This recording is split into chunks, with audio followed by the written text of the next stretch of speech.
ప్రభువైన యేసుక్రీస్తు నామములో మరొకసారి మీకు అందరికీ వందనాలు. క్రైస్ట్ సెంటర్డ్ ఫ్యామిలీలోనికి మిమ్మల్ని ఆహ్వానిస్తున్నాను.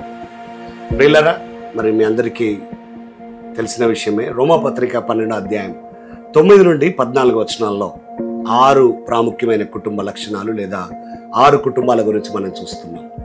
కపటం లేని కుటుంబం, ఆప్యాయత, అనురాగం కలిగి ఒకరినొకరు గణపరుచుకునే కుటుంబం. 3వ కుటుంబం రోమపత్రిక 12వ అధ్యాయం 11వ వచనంలో ఆసక్తి విషయంలో మాంద్యులు కాక ఆత్మయందు తీవ్రత గల వారి ప్రభుని సేవించుడి. ఆసక్తితో, ఆత్మతో ప్రభుని సేవించే కుటుంబం, ఇది చాలా ప్రాముఖ్యం. చాలా మంది నేను భార్యాభర్తలు చూసినప్పుడు నిరాసక్తితో, నిరాశతో, బాధతో కుటుంబ జీవితాన్ని కొనసాగిస్తున్నారు. ఎందుకో నాకు అర్థం కాలేదు.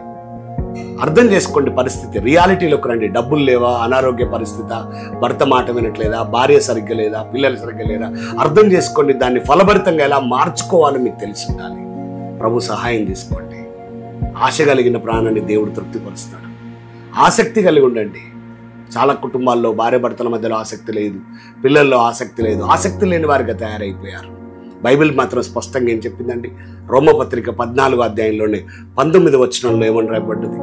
పరస్పరం సమాధానం, క్షేమాభివృద్ధి కలగజేసే వాటిని ఆసక్తితో ఆపేక్షించుడి, అనుసరించుడి అని రాయబడ్డది. మనందరూ తెలుసుకండి ఏలియా గురించి. యాకోబు పత్రిక 5వ అధ్యాయం 17వ వచనంలో ఏలియా ఆసక్తితో ప్రార్థన చేశాడు అని రాయబడింది. ఆసక్తి చాలా ప్రాముఖ్యం. పేతురు తన మొదటి పత్రికలో 3వ అధ్యాయం 13వ వచనంలో మీరు మంచి విషయంలో ఆసక్తి గలవారైతే మీకు హాని చేసేవాడు ఎవడు అని చెప్పాడు.